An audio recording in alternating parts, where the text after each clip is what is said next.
Is real grassroots drag racing dead?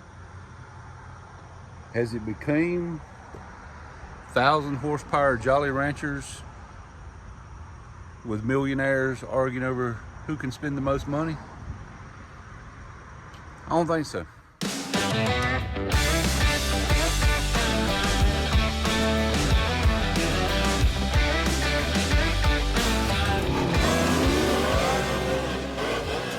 I'd say he's a nut job.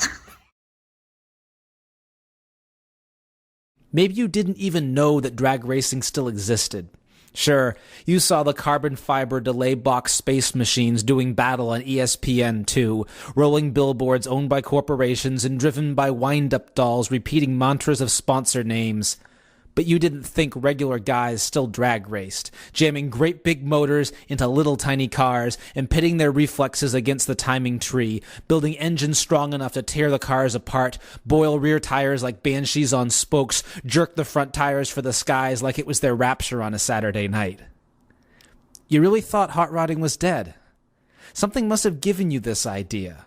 Maybe you saw all the slick fiberglass rides cruising fairgrounds, rows of identical $500 steering wheels, the crying baby dolls leaned up against fenders, and thought these Jolly Rancher colored cartoons were what hot rodding had become, that you could buy it out of a catalog now, like a toaster or a vibrator. And if that was hot rodding, I'd call it dead too.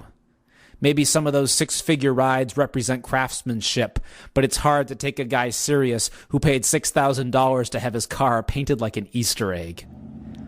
You knew that hot rodding, or at least some part of it, had started out on the salt flats, where dead seas came to life in pursuit of all-out speed, where you could run anything as long as it was safe, and you could win if you had the skills to build it and the balls to keep your foot in it. But maybe you thought that the salt flats were abandoned, or they were just a tourist attraction now, with a little plaque erected out there to memorialize an era gone by. You saw all those magazines on the newsstand racks, selling products with fake tech articles, and the ones in the Honda magazines looked just like the ones in the so-called hot rod magazines, and you came to a conclusion that nobody who read things like that would get out on the salt flats. And I can't say I blame you for that conclusion either. You saw something on the History Channel about the early days of NASCAR, the beach races with truly stock cars, the dirt ovals of the Midwest and South in grainy black and white, in which that kind of thing still happened. Wondered what it felt like to pick the dirt and bugs out of your teeth, clean the mud off the doors before you went on a date the next night. But you didn't think that kind of thing happened anymore. You thought hot rodding was dead, but you didn't look close enough. You can put that store-bought obituary away.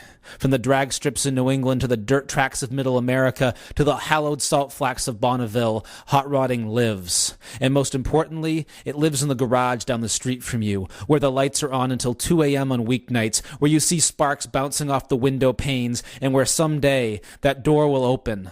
The ground will start to shake a little, and you'll see the same guy you saw staggering off to work red-eyed for years pull out of that garage in a car built exactly the way he dreamed it, as fast as he dared make it, and most importantly, a car that he'll tell you is a hot rod. And now, he won't have to explain it to you. You want my opinion? No, it's not dead.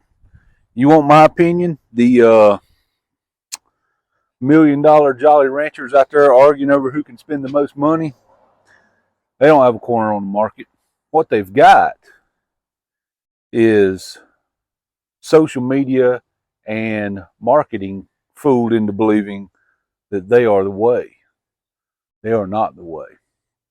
And guys like you and ladies like you that work in your garage every day, turning nuts and bolts, not necessarily having the best parts, but having the parts that you can get available to you within your budget. No, you're real. You're the real hot rodders. You're the real drag racers. I don't care what a time slip says. Honestly, not even interested in a plastic trophy to sit on my mantle. What I'm interested in is keeping the true spirit of hot rodding and drag racing alive. If that's something you like, that's what this channel's all about. Hit the subscribe, the little like, thumbs up, whatever. share the videos, and stay tuned, guys. Things are only getting better, and they're only going up from here. God bless y'all. Hope the Lord blesses you more today than He did yesterday. We'll see you in the next one.